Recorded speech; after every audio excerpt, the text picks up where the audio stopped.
Hello friends, welcome back. So today we are going to be making this Elizabethan inspired petal bag. And so I originally saw this project on a blog, which I will link in the description.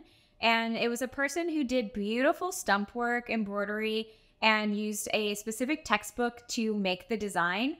However, the text was about $40 to $60, and I just wasn't comfortable spending that much money off the bat without knowing whether or not I'd like the design. And I'm also just not a purse person. I tend to set things down, forget them. And so I am trying to, change that. And hopefully this project will help me because it's just so cute and has such a great opportunity for, pockets and, space for me to keep all of the trinkets and, some sort of inspiration for actually carrying the purse. So instead of buying the book, I decided to make my own pattern pieces. And so I just used Procreate to draw a petal shape and a hexagon, and I printed them out at my at-home printer and cut them out, and I'm using them to construct the bag. The inner bag is just a circle, so I don't think it's going to be overly complicated. I plan on using 3 layers of fabric, so I'll have the outer fabric layer, the inner facing, and then a lining, and then the bag, the inner bag, I think I'm just going to use the outer layer and the lining.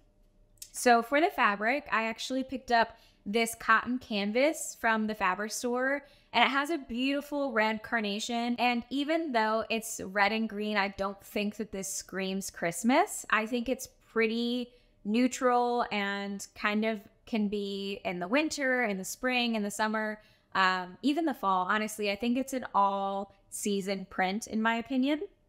And so I'm going to use this particular pattern fabric for 3 of the petals. And then I have a tan colored fabric that's similar to the background of the first one. And so I'm going to essentially stencil the floral part of the fabric design onto the tan fabric and embroider it. So it'll be semi-matching. I probably won't do all of the leaves.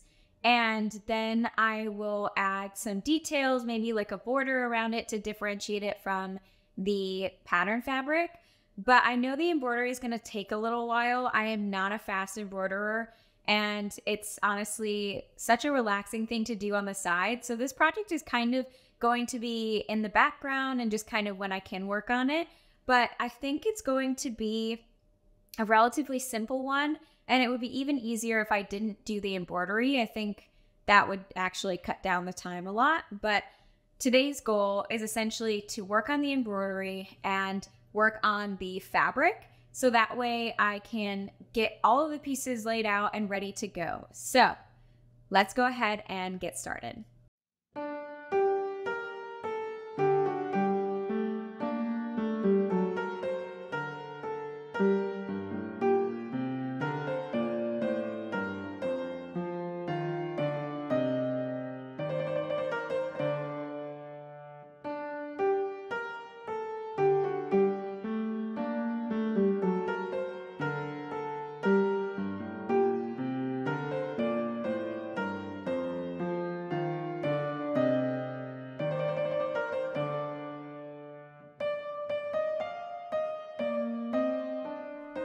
Good morning, everyone. So we have officially finished with the embroidery petals. And so this took me about 2 or 3 days, not the full days, but kind of at nighttime and when I had breaks. And so I'm actually pretty happy with the way that they turned out. I wasn't really sure how well that would go. I haven't done embroidery in over a year, and I've never tried to do something that matches. So honestly, I think it turned out quite well. So the next thing we're going to do is cut out the other petals with the printed fabric, get everything set up and sewn together so that way we can have the outside of the bag finished. And I definitely want to add some little pockets on the petals, so I'll be using scrap fabric for that from cutting out the bigger petals, I think. And then we will work on the drawstring bag. So I am hoping that I can finish this today, or at least during daylight hours, or maybe bleeding in tomorrow, but I definitely want to finish it soon so that I can have it and use it for the weekend. So that's the goal for today, and let's see how far we can get. So I'm just gonna go ahead and trace out the pattern on the fabric and then cut out 3 pieces so I can make sure they all have a similar placement of the flower before I cut them out. This is just a heat erasable pen that I use when I sew, so that way it doesn't actually make markings on the fabric. I really like them, and because this is going to be in the seam allowance, I'm not too worried about which color I use. Typically, I will use a variety of colors on a test strip because sometimes when you add heat, it can still leave a mark depending on the color of the fabric and which color pen you use. But since it's not going to show in the end product, I'm not too worried about it. So I start my semester in a few days, and I am teaching a lecture section for the first time in my life, and I am a little nervous about it. I have done lab sections before and guest lectures, but it's a little different when you're teaching the actual full course load. And so I teach forest entomology, which is essentially all about how insects and trees interact and how that impacts humans and the ecosystem and all that good stuff.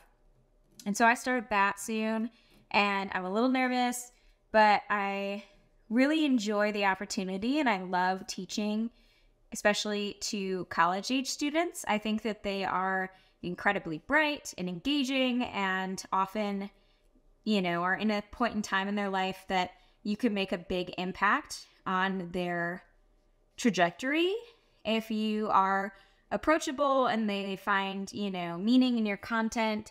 It can actually help them. And so I absolutely love doing that and am excited about it. Another update is that I have had all of the leaks fixed, thankfully. It took about a month of pestering my landlords, and they finally fixed the leak. But now we have what looks like possibly months of mold remediation and damage reduction, like removing floorboards and replacing the flooring and baseboards, all of that stuff, taking out walls. So that'll be interesting to sit there and live in construction, which I'm not particularly excited about, but it is what it is. There's not much I can do about it. So that is kind of the update since the last time I talked to you guys, and is essentially that my semester is starting. I'm nervous about it, and we finally got the leak fixed, but we still are waiting on mold remediation. But I do have another project in the works. So I am currently working on a black velvet cape, or capelet, I guess. And so that is actually something that I was planning on doing before the bag, but the bag kind of took over the inspiration. I don't know if that ever happens to you guys, but it definitely happens to me where I just end up getting another idea in the middle of the first idea and then have to finish it before I keep going on the initial idea. So I think I like the placement of the bottom one better. It has more of the floral in the center, so I'm going to retrace this guy up here. Like so. Okay.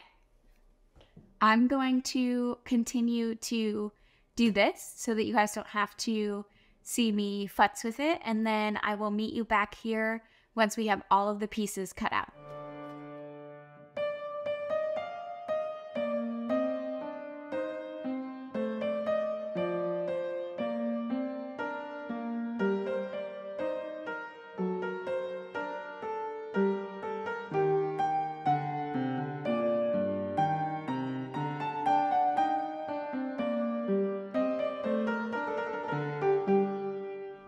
And we're back. So I have officially cut out all of the leaf pieces, and I've ironed them all so there's not any wrinkles or heat erasable pen left. And I've essentially made them into little packets. So I have the outside fabric and then the inner facing and then the lining on top. So that way I can just start sewing them together and flipping them inside out. I'm going to be leaving that bottom part open so that I can flip it, and then I'll press each leaflet once we're done. And that bottom part will get finished when we add it to the base of the bag, which is that hexagon shape. So the next step is essentially just to start sewing.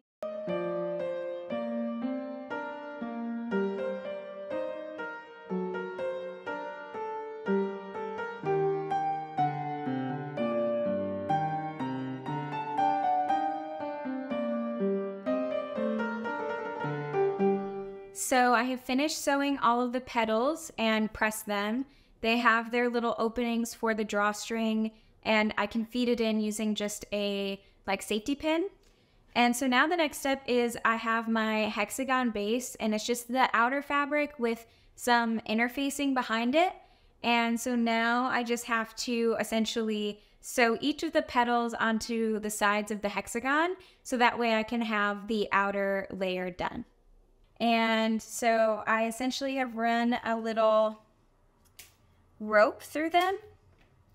And so I'll show you guys. Kind of looks like a, like the Demogorgon or whatever from Stranger Things. That's kind of the vibe it gives off when it's opened. And then you just tighten the strings up, and you've got yourself a little petal purse, which is looking very cute. So the next step is going to be figuring out the size of the inner bag, and this is the color fabric I have for that. So the inner bag, I believe, should be larger than the petals, so that way it kind of puffs out at the top. And so when I have all of my petals spread out, and I get my ruler. So from the center of the petals, it is about, let's see, it's about 10.5 inches. So I think what I'm gonna do is just make a 12-inch circle out of this fabric, and then add the lining so that I can scrunch the big circle up inside of the purse. And then once I have that circle and lining together, I will sew it to the base of this to cover these exposed seams, and just to secure the bottom of the bag to the outside pieces.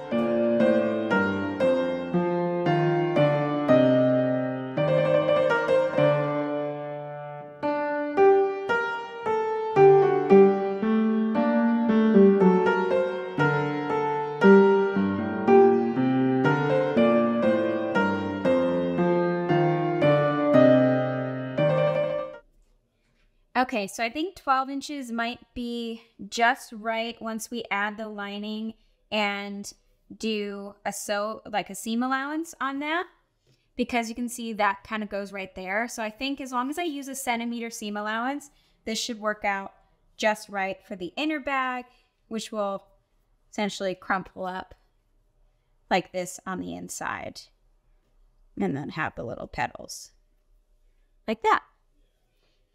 So now that I've cut out the outside, I'm going to do the same thing for the lining. Okay, so I have finished cutting the inner lining to match the outer layer of the drawstring bag / pouch that will go on the inside. And so before sewing the inner and outer layers together, I'm going to sew some buttonholes behind me on my sewing machine, because it's quick, it's easy, and it's a great way to finish those edges before you put the drawstring in, because otherwise you just have a raw edge. And so once I do that, I will flip it inside out, do a top stitch around the edge, and then cut open those buttonholes and do 2 stitches above and below the buttonholes as the channel for the rope to go through. And then essentially the drawstring bag will be finished. And once that's finished, we can take the drawstring bag and sew it to the bottom of the baby Demogorgon. And then the purse is essentially finished. All you need is a strap and to add some maybe petal pockets if I want to. I'm unsure. Honestly, I should have thought about this beforehand, because it's kind of one of those duh moments, where I should have sewn the petal pockets to the lining of the petals before I assembled them and stitched them to the base, which is, of course, like I said, very obvious if you think about it. But when I don't have like written instructions or video instructions to follow and I'm just kind of doing it and winging it, I tend to skip a few steps or forget something. So I'm going to think about possibly adding those pockets to the inside of the petals, but I may or may not do it for this project, because if I do it for this project, I would be hand sewing them into the petals, just so that I don't have any noticeable stitching on the outside of the purse. So if you or me does this project again, highly recommend sewing the petal pockets on first. But regardless, I'm going to go ahead and get started on the buttonholes for the outer layer of this pouch and get this all sewed up and ready to be assembled. I have sewn the inner bag and added the drawstring and have attached the outside of the bag to the inner part with pins. My cat Pip is wrestling in a plastic bag next to us.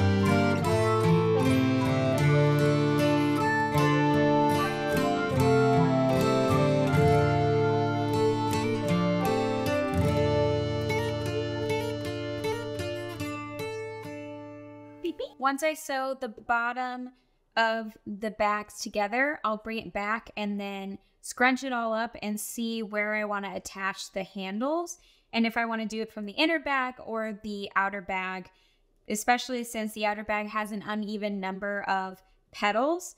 It might look a little weird or be off-center, so we'll see how it looks once everything's put together. So the bag has been attached in all of the right spots and now looks like a cute little petal bag, and it has all of the sides on it. I have my little inside out petal flower bag, and now I just have to decide where I want the strap to go, because I'd like to use it as like a little purse. So since it's a 5 petal bag, I think I'm going to attach it to these two. So that way when I have it over my shoulder, this will be kind of showing in the front here, and this will be on the side, and the 2 matching petals will be kind of on the back. And I think that's going to be the best option. Or I can attach to the inside of this, but I don't think I want to do that. I think I want it to be the outside petals, and I think it's just going to be these 2, and it'll work well. So that's the plan.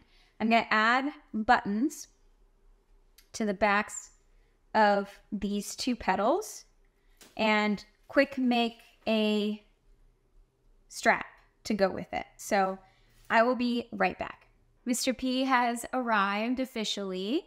He was hanging out in a little plastic bag here, but now he's hanging on the leftover fabric. So because our little petal bag is 5 petals rather than 6 or 4, it's going to hang unevenly when we add a strap if we were to just do 1 petal on 1 petal, because it's just kind of like uneven weight distribution. So in order to try and fix that problem, I made a strap using the green and tan fabric, and then kind of added like a mini suspender moment that I think I'll add the button holes on, and then sew the buttons on the petals, so that way it will hold on to these back 2, if you can kind of see that, and then this one will go in the front. So that way it's a more even distribution of the weight, and then you can still see the cute decorative ones that I did on the sides. So I'm going to now work on putting buttonholes into the strap and sewing on buttons. and then we should be ready for the reveal. But first, here is Big Tuna, Mr. P. He hasn't shown his face as much in this video as some of my other videos because he's been obsessed with sitting in a chair in the sun, but he really is a big cat. So off to the buttonholes. And it's time for the reveal.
Okay, so some recap.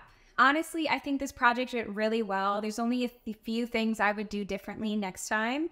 The first thing is I would do some top stitching on the petals up until the opening points and obviously leave that open, but just to give it a little bit more structure and keep those layers intact. And then additionally, I think I would do more embroidery or an even number so that the petals could look the same. So I think either doing them all embroidery, all fabric, or changing the number of petals would make it easier. And then you also wouldn't have to use a T-strap. There's so many things you can do with this little pocket design. And it really just takes a little bit of math and something that you can draw a petal shape. You could honestly do this on pencils and paper, just drawing a pentagon, which this entire video I called it a hexagon. And I don't know why. I think my brain can't wrap my head around the fact that Pentagon isn't like a US military place. Like for some reason, whenever I say Pentagon, I'm like, is that correct? And yes, it is. It's a pentagon. Lastly, I think I would use a thicker interfacing for the strap, but that's pretty minor. And honestly, it turned out very cute and I love the little shape.